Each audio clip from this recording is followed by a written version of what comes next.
Hi hello నమస్తే welcome to సుప్రీతీస్ kitchen. ఇవాళ మీ అందరి కోసం చారు పొడి తయారు చేస్తున్నానండి.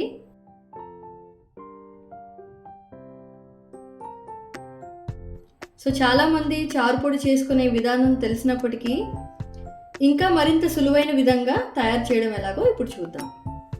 వీటి కోసం 2 కప్పులు కందిపప్పు తీసుకున్నానండి. 1 కప్పు ధనియాలు ఎంతైతే మనం తీసుకున్నామో దానికి సగం అంటే 1/2 కప్ జీలకర్రకి సగం మిరియాలు అండ్ ఇంగువ. మనం ఎంతైతే మిరియాలు తీసుకున్నామో అంతే క్వాంటిటీతో మెంతులు కూడా తీసుకోవాలండి.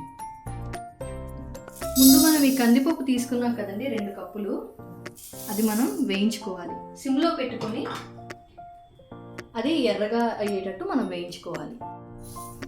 చూసారు కదండి, మనకి ఇప్పుడు కందిపప్పు ఎర్రగా వేగింది.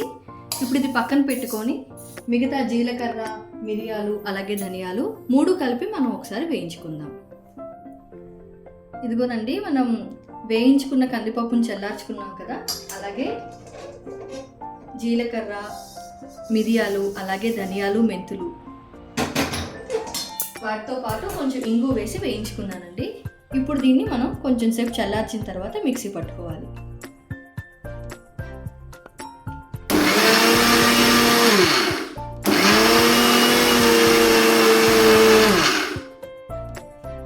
చారు పొడి మనకి రెడీ అయిపోయిందండి. ఇది మనం ఒక బౌల్లోకి తీసుకుందాం.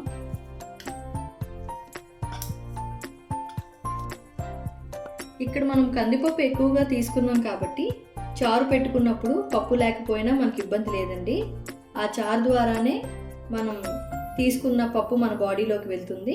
చారు కూడా చాలా కమ్మగా ఉంటుంది. మీరు కావాలంటే వేయించుకున్నప్పుడే ధనియాలు వాటితో పాటు కొంచెం కావాలంటే కరివేపాకు కూడా వేసుకోవచ్చు.